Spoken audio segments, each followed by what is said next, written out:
안녕하세요.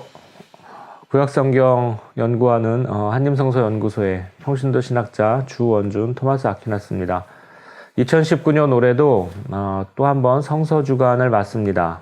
성서주간은 저희 한국가톨릭교회에서 1985년부터 한 해 마무리를 성경으로 하자 이런 의미에서 시행하고 있고 이제 올해도 이렇게 성서주간을 맡게 되었습니다.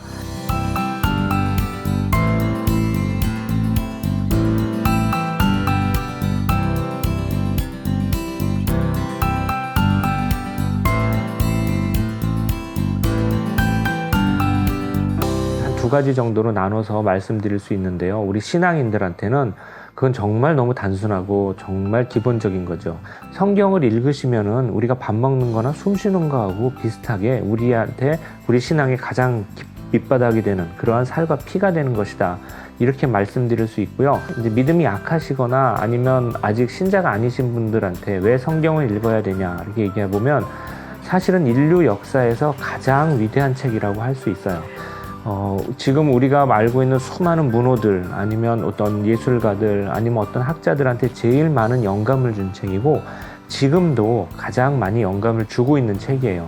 성서주간을 맞이해서 우리 신앙인들한테는 물과 공기와 같은 책이 성서라고 할 수 있고 그리고 우리 일반인들한테는 그래도 인류 역사를 만드는데 가장 지대한 영향을 끼친 책, 아주 근본적인 책 또 이렇게 생각할 수가 있죠. 성서를 읽어야 되는 이유는 사실은 차고 넘칩니다. 구약 성경을 첫째 성경이라고 불러요. 왜 그러냐? 시나이산에서 하느님하고 백성하고 맺은 약속은 옛 약속이 아니라 사실은 하느님의 어떤 초심을 보여주시는 첫 약속이거든요. 그러면 신약은 어떤 책이냐? 신약은 새 약속이에요. 예수님이 하느님이 인간이 되셔서 세상에 오셔서 직접 다 보여주시고 하나의 인격으로 그래서 하나는 첫째 초심의 성경이다. 신약은 예수님이 새롭게 알려주신 성경이다. 이렇게 하면 둘 다 중요하고 둘이 정말 깊이 통하는구나 하는 걸 또 여러분이 아실 수가 있을 것 같아요. 우리 구약 성경 보면은 맨 앞에 이제 토라가 있죠. 모세오경이 있고 역사서가 있고 그 다음에 예언서가 있고 또 성문서가 있죠. 시편도 있고 지혜문학도 있고요.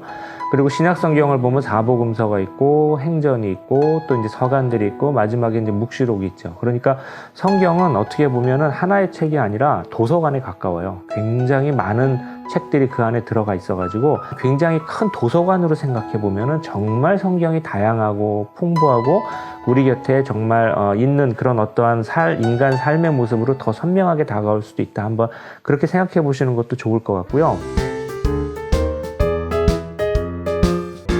성경이 이제 앞에 구약 성경 맨 앞에 보시면 창세기 나오고 탈출기 나오고 이렇게 쭉쭉 순서대로 나오잖아요. 그럼 그 순서대로 쓰여졌나? 지금 성경은 이 순서대로 나온 게 아니라 그동안에 인간의 많은 삶의 역사가 많이 들어가 있어서 중간에 조금 순서가 바뀐 것도 있고 어떤 건 편집된 것도 있고 그런 게 많이 있다고 인정을 해요. 그런데 그렇다면은 성경의 본문이 불완전한 거 아니냐? 그렇게 생각하지 않아요. 왜 그러냐면 그 험한 세월을 뚫고 우리한테 이렇게 전해진 것 자체가 사실은 어떻게 보면 역사의 기적이라고 할 수 있어요.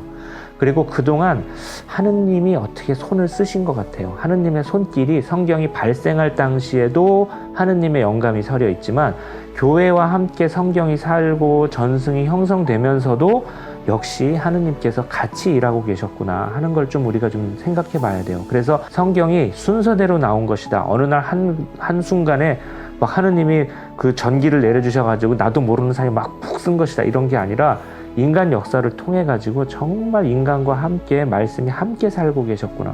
그래서 인간이 당하는 고통도 함께 당하시고 인간이 당하는 영광도 또 함께 누리시면서 하느님을 같이 찬미하면서 살던 책이구나. 이렇게 생각하시면 더 잘 다가오실 것 같습니다.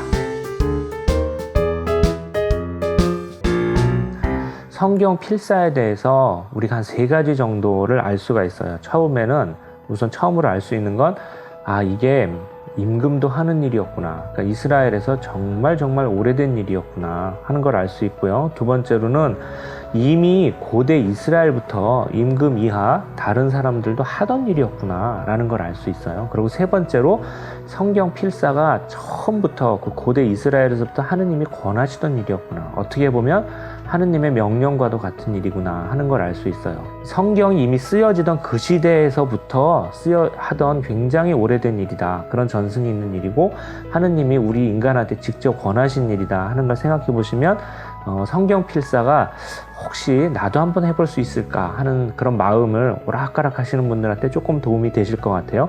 그리고 성경 필사하면 좋은 점이 하나가 더 있어요. 그게 뭐냐면 정말 좋은 점은 이 세상에 성경이 한 부 더 늘어난다는 점이에요. 그리고 그것이 내가 쓴 성경이 한 부 더 늘어난다 하는 거면은 좀 개인의 우리 신앙에도 큰 도움이 될 것 같아요. 주위에 성서로 공부할 수 있는 것을 한번 눈을 크게 뜨고 다시 한번 보시면 어떠실까 하는 거예요. 하느님께서 말씀으로 초대하시는 것이다. 또 이렇게 한번 생각해 볼 수도 있겠죠. 성서주간을 맞이해서 다시 한번 여러분들한테 권해드리는 두 가지 잊지 마시기 바랍니다.